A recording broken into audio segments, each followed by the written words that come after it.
Welcome to Unit 4. This is Lesson 2, Evaluating Sources and Avoiding Bias. So this is our research unit, and the last lesson we focused on identifying main ideas and author purpose. So today we go one step further. We're asking not just what does this say, but can I trust it? We live in an information-saturated world where truth and opinion and manipulation can almost look identical.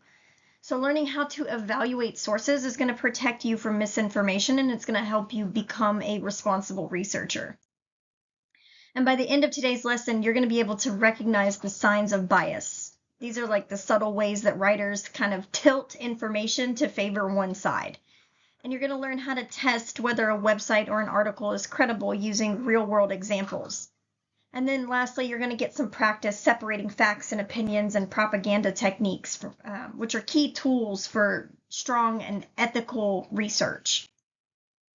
So let me define bias really clearly for you. It's not the same as lying. It's just slanting.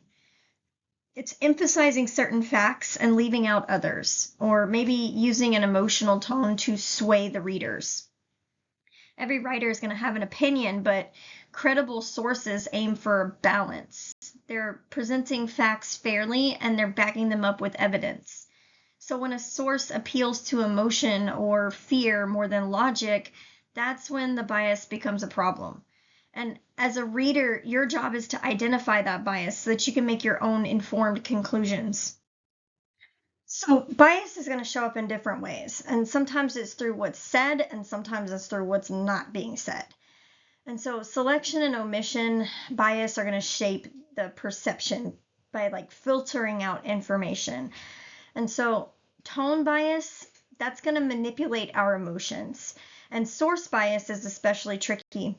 This is when organizations fund or influence information to protect their interests. So knowing these types is going to help you to decode why a text sounds the way that it does. So one of the fastest ways to spot bias is through loaded language. And writers use emotionally charged words to make the readers feel instead of think. So for example, maybe calling a protester brave versus dangerous, that completely changes the tone. And academic or journalistic sources tend to use neutral or factual vocabulary, and that's kind of the hallmark of credibility. So you might see positive examples of like heroic or revolutionary or freedom, but then they may have negative ones where they say they're reckless or corrupt or disastrous. So what we're looking for is that neutral tone. And there are some terms that often get mixed together. A fact is verifiable, all right? It can be checked. An opinion reflects a belief or a preference, and propaganda takes opinion a step further. It's designed to manipulate behavior using fear or guilt or exaggeration.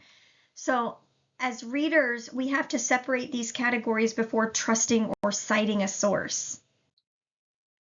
And a simple but powerful way to test credibility is the CRAP test. Every time that you read a source, ask, is it current? Does it relate directly to my topic? Is the author qualified? Are the facts accurate? And what's the purpose? Is it information, opinion, or profit? And if the site fails two or more of those categories, it's likely that it's unreliable for academic work.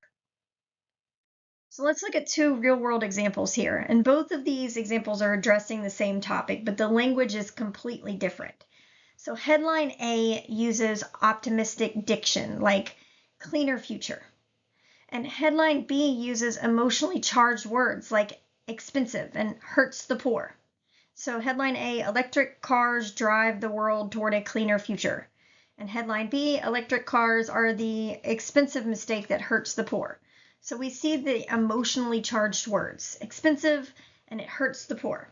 Neither one of these is neutral. So your task is to look past the emotion and evaluate which one presents evidence and which one just pushes perspective. So which headline would you trust more for research and why? Put your answers down on your handout. And we always want to research who is behind the words. So if we're looking at a .gov website, that has different goals than a .com company blog.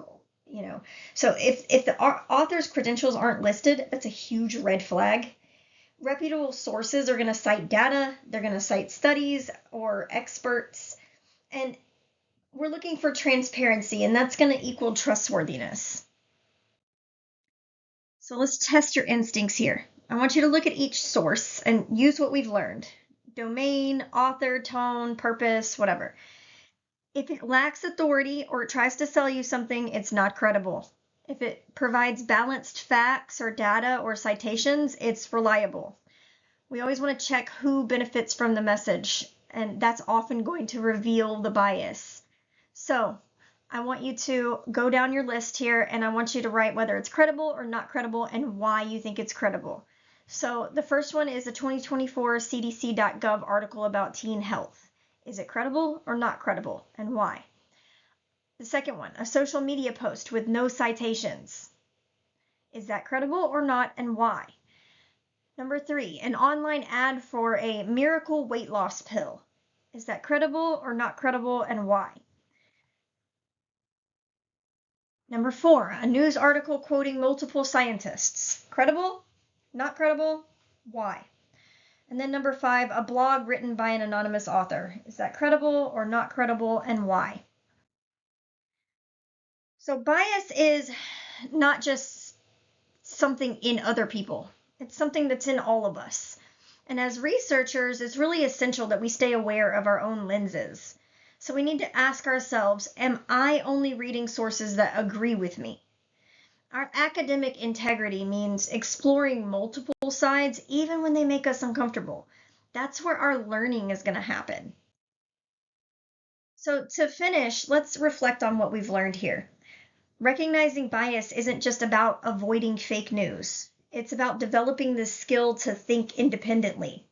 So the next time that you encounter a source, we want to take that pause to question and verify and think critically before believing or sharing that information. So your exit ticket is to answer, what are 2 red flags that show a source might be biased or unreliable? And how can you make sure that you avoid bias in your own research? And then there is a source sleuth activity in your handout that I would also like for you to complete.